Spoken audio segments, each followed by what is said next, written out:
The lineup changes were questionable, but the Boston Bruins quite simply did not show up for Game 5 against the Toronto Maple Leafs.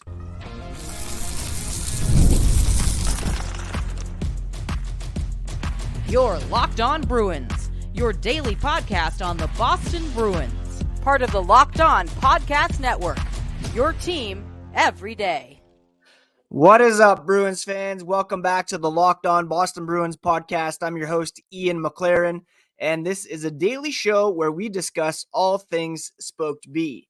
Today is Wednesday, May 1st, and I want to thank you so much for making Locked On Bruins part of your daily routine, free and available on your favorite podcast app and on YouTube, part of the Locked On Podcast Network, your team every day. And today's episode is brought to you by Game Time.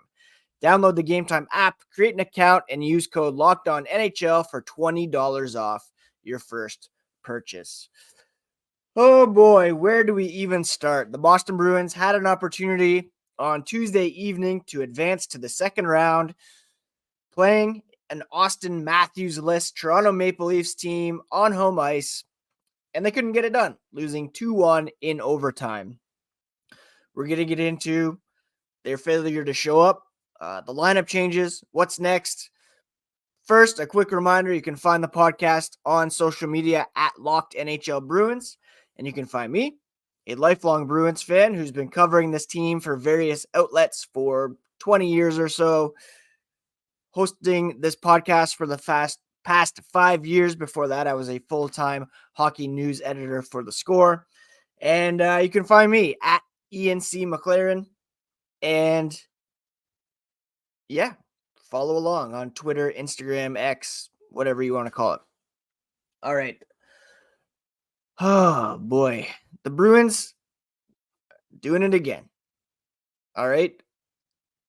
They're up 3-1 in a series that should be closed out on home ice, and they came out just so flat last night. All right. We're going to talk about the lineup changes that Jim Montgomery made a little bit later, but the reality is Boston's biggest guys did not come ready to play.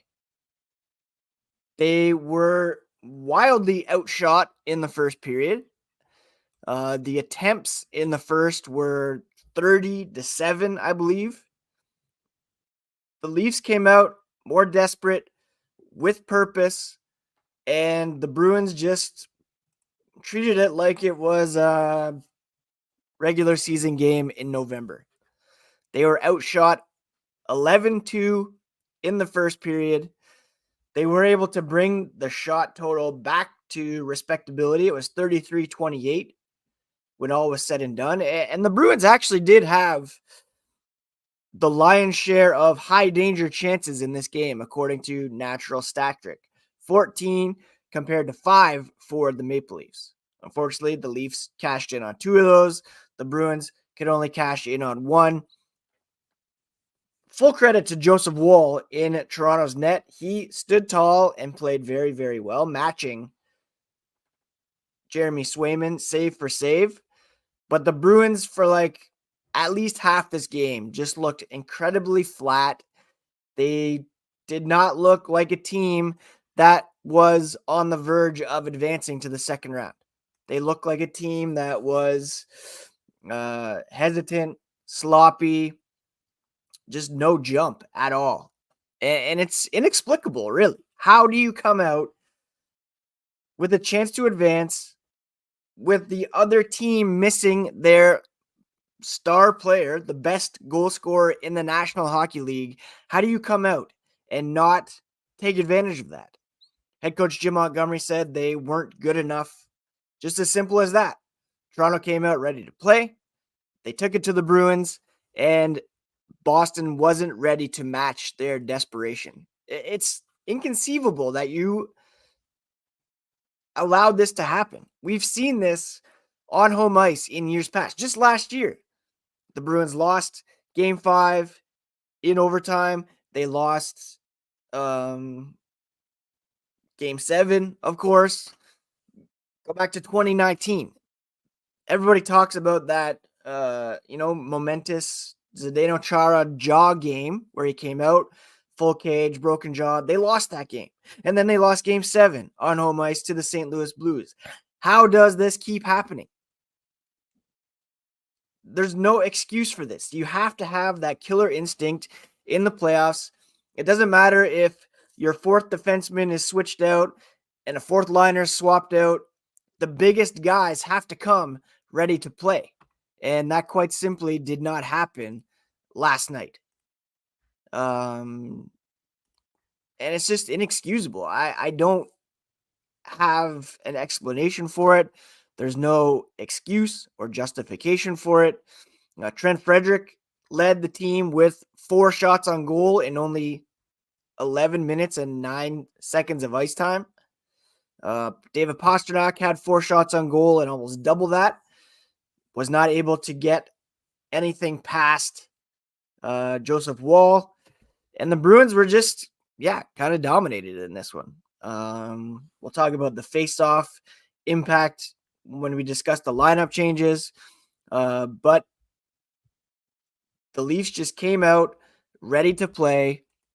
Because they got pucks on net. They had the majority of the shot attempts, shots, overall scoring chances in this one. Yes, you can talk about the officiating. Why did the Bruins get the extra minor on that scrum by the net? Why was it offsetting on Brad Marchand when he was taken down by the linesman? All these things you can excuse or use as an excuse. But at the end of the day, the Bruins quite simply came out flat. And Jeremy Swayman afterwards declared they see it as an opportunity that they missed. And he said they're not going to let it happen again. The motivation is completely internal, it's contagious, and they'll be a different team on Thursday. My confidence level in that happening is pretty low. And you've given the Toronto Maple Leafs hope. You've given them a reason to believe they can do what the Florida Panthers did last year. If you come out in Boston and win a game like that without Auston Matthews in the lineup, you're giving him a couple more days to deal with this illness that he's working through, a reported injury that's also surfacing. If he comes back, then you are just giving them even more reason to believe that they can get this done. And you're planting seeds of doubt in your own head, no matter what Jeremy Swayman says. This team's recent track record, their inability to get up for home playoff games is inexcusable. And while the lineup changes that we'll discuss here in a moment weren't the reason why the Bruins lost, it's still the head coach's job to get these players ready for these games. You can't just come out and say they were the better team. We didn't have that desperation. Like, people have to step up and give them that motivation, that drive to get the job done. And that's partly on the head coach. It's partly on the captain. It's partly on veterans who've been there, guys who were here last year who don't want to see history repeat itself. But we're seeing that unfold. The good thing is, of course, the Bruins are still up in this series, 3-2. According to Moneypuck, they still have a 74% chance of winning this series. But you hate to see that hope rise in Toronto, the seeds of doubt being planted in Boston, and also seeing that criticism over the lineup changes coming up. And we'll discuss that here as the podcast continues. Passion, drive, and patience, the formula for winning championships, is also what keeps your ride alive. eBay Motors has everything you need to maintain your vehicle and level it up to peak performance. Superchargers, roof racks, exhaust kits, LED headlights, and more. Whether you're into speed, power, or style, eBay Motors has you covered. They have over 122 million parts for your ride, and you'll always find exactly what you're looking for. With the eBay Guaranteed Fit, your part is guaranteed to fit your ride every time or your money back. With eBay Motors, you're burning rubber and not cash. With all the parts you need at the prices you want, it's easy to make your car an MVP and bring home huge wins. Keep your ride alive at ebaymotors.com. Eligible items only. Exclusions do apply, and the eBay Guaranteed Fit is available only to U.S. customers. I jumped on Game Time this morning to look at tickets for Game 6 between the Bruins and Maple Leafs in Toronto Thursday night. They're an authorized ticket marketplace, makes getting playoff tickets even faster and easier. You can see the views from the seats that you're interested in, and prices actually go down the closer it gets to puck drop. They also have a game time guarantee, which means if you find the same section and row for less, they will credit you 110% of the difference. I love the seat views. Get a panoramic view from your seat. Your purchase is covered with the most flexible customer service policy in the ticketing industry. All you have to do is download the Game Time app, create an account, use code LOCKEDONNHL for $20 off your first purchase. Terms apply. Again, create an account, redeem code LOCKEDONNHL for $20 off. NHL, playoffs, NBA, Major League Baseball, comedy, theater, music. It's all there on Game Time. Last minute tickets at the lowest price, guaranteed. Thank you so much once again for making Locked On Bruins part of your daily routine.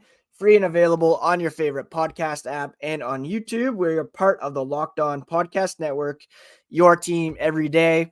Be sure to check out the Locked On Sports Today stream, also on YouTube, 24/7 news, analysis, opinions from Locked On hosts from around the sports world, free on the Locked On Sports Today YouTube stream and the Amazon Fire TV channels app. All right, so Jim Montgomery, prior to last night's game, made a couple key lineup changes that, while they weren't necessarily game changers or the reason why the Bruins fell 2-1 in overtime, they certainly didn't help. Now, there was some confusion before the game because there was a report that Danton Heinen was coming out of the lineup in favor of Justin Brazeau. And then, no, that was what they actually sent out. But then there was the report that it was Johnny Beecher coming out in favor of Brazeau. Now, in Brazeau's defense, he played pretty well. He skated, 10 minutes or so. He had no shots on goal, but he did have 6 hits. He was assertive. I liked having Brazeau in the lineup. However, taking Beecher out was certainly detrimental to Boston's ability to succeed in the faceoff circle. And they were quite honestly dominated in that area last night. 60.4% of the faceoffs were won by the Maple Leafs. Brad Marchand, he stepped in when Charlie Coyle was thrown out. He won one. He had a 100% rating, but nobody else was above 50%. Frederick, Geeky were at 50%. Charlie Coyle, 42.9. Jesper Boqvist, 33.3. Pavel Zacha, 23.5%. For the Leafs, Max Domi was unbelievable, going 85.7% from the faceoff circle. John Tavares was 57.1. Why take out Beecher when he is one of your better faceoff guys? And when faceoffs, you have the last change when you're playing on home ice. You can put Beecher out there for the faceoff and then quickly take him off if you don't want him on there for the whole shift. He's one of your best faceoff guys all season long and in the playoffs. There was no reason to take him out, especially when he's actually been playing pretty well. He did not have a great game 4, to be sure, but when faceoffs are so important, He's going at a 54.8% clip so far in the playoffs, which is tops among Bruins centers. Well, Boqvist has 57.1, I should say. Beecher 54.8. Both Coyle and Zacha have losing records in the faceoff circle this series. Keep Beecher in for the faceoffs alone. Now, Danton Heinen, he's missed a couple of days of practice due to maintenance issues. Perhaps there's a lingering injury. Could have made all the sense in the world to remove him and put Brazo in for Heinen and keep Beecher in there for the faceoffs. And I hope he is back in the lineup for Game 6. The other change was Matt Grzelcyk in favor of Kevin Shattenkirk. He did not have a great game. I've been a Grzelcyk defender over the years. I think he has a nice game, puck movement, transition, smart with the puck. Obviously not the most physical guy in there. Shattenkirk had been on the ice for several Leafs goals scored in this series. But Grzelcyk did not look great last night at all. He had a couple turnovers, some misplays, some poor clearing attempts, and he was on the ice with John Tavares charging past him to get a shot on net. Matthew Knies poked in the rebound to win the game. Jim Montgomery had said, you don't want to change things just to change things. If you think your team can get better because of matchups or history with players and where you think they might be best utilized to help the Bruins, that's when you look at potentially making changes. These changes didn't make the Bruins better last night. Again, Grzelcyk was not very assertive, shaky defense, shaky puck movement. John Tavares skating around him to set up that game-winning goal. Brazo was okay, but taking out that face-off, man, really hurt the Bruins last night. And Jim Montgomery, after the game, wasn't chalking up the loss to these moves. Obviously, he's not going to come out and say, "Yeah, I messed up here and shouldn't have made these moves." But there's very real criticism to be heaped upon the head coach right now. He had said they're going to see how much they've learned by how they come out and start Game 5. Well, they were pretty terrible to begin Game 5. And those changes certainly did not help. He didn't think that the personnel changes contributed to that disjointed start. He said they made changes before Game 3. He didn't think changing personnel, well, they're going to have to evaluate it and see how everybody did when they review the film, see if they're going to make any more changes for Game 6. The changes before Game 3 came after a loss in Game 2. That's a big difference. There was no reason to make these changes. You played 2 fantastic road games in Toronto. Stick with that lineup. Why make those changes? He thought it would make the Bruins better. It did not. And quite frankly, it wasn't the reason why they lost. The Bruins' big players, Scott McLaughlin, WEI, noting David Pastrnak played 18 minutes and 30 seconds, which is way too low, first of all. He should be going at least 20 minutes here in the playoffs. 0 high danger chances during the minutes he played 5-on-5. He was fighting the puck all night, committed some turnovers. Brad Marchand had 0 shots. Jake DeBrusk had 1 shot attempt, as did Pavel Zacha, who lost 13 of his 17 faceoffs.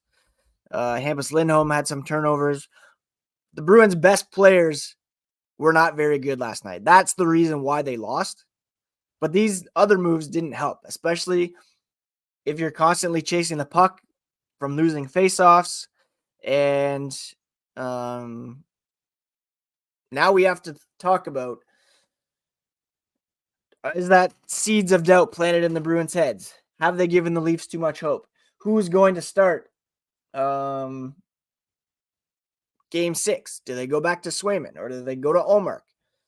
These are questions that people are going to start asking here as we look towards game 6, and we'll touch on that here as the podcast continues.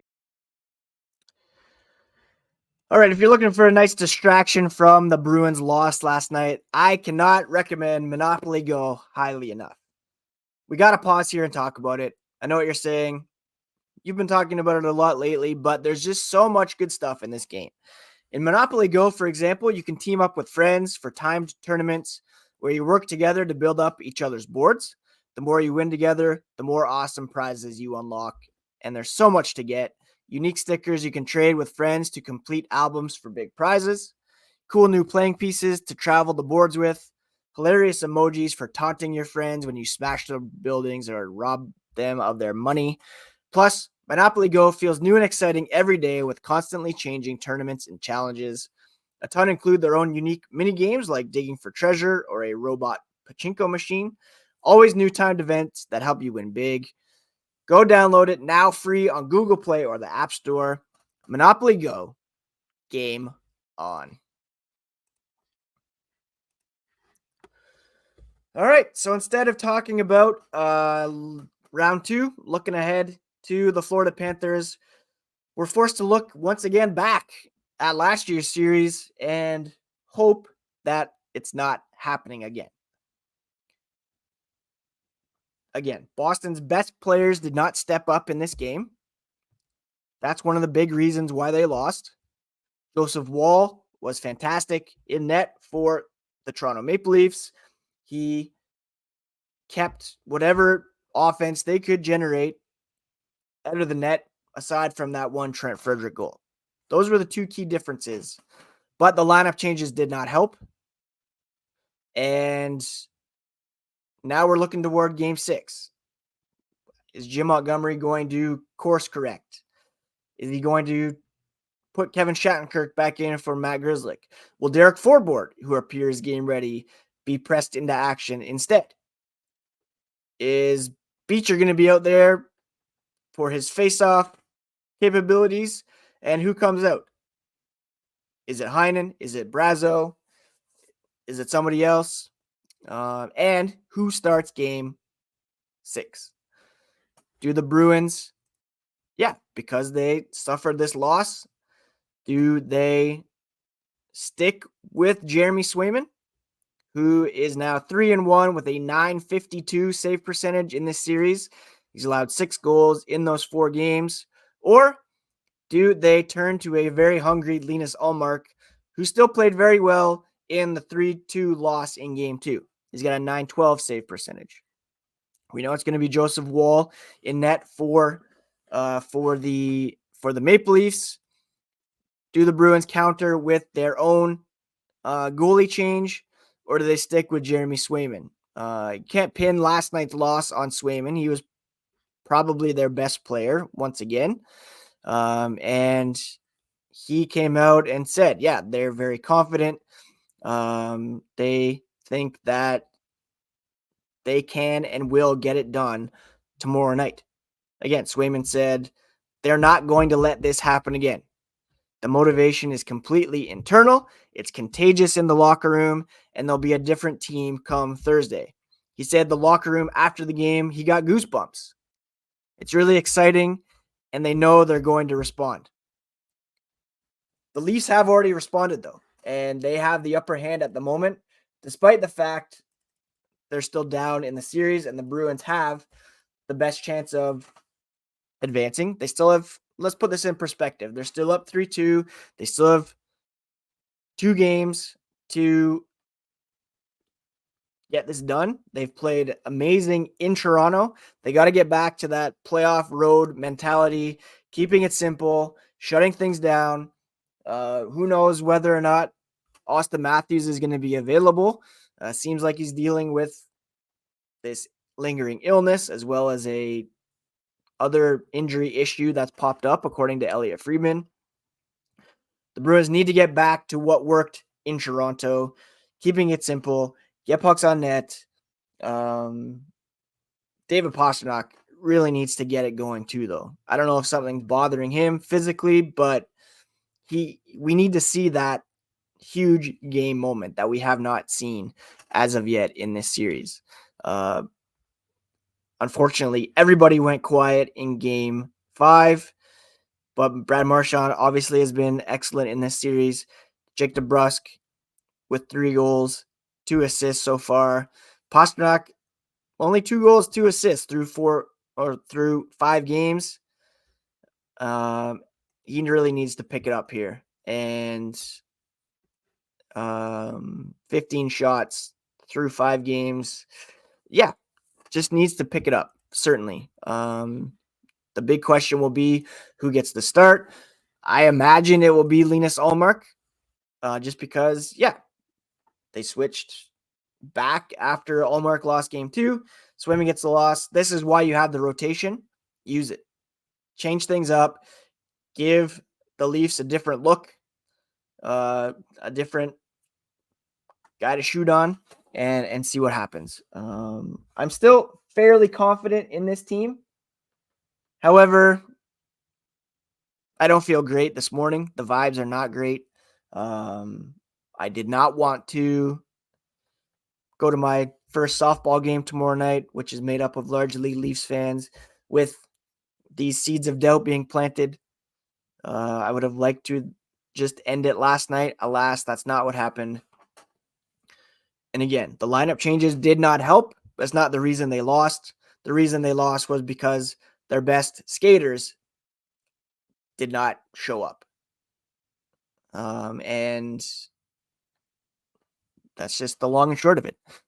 Tomorrow on the podcast, we'll, of course, preview Game 6, talk about anything that pops up today, bring you all the latest on the black and gold, because that is what we are all about here on the Locked On Podcast Network.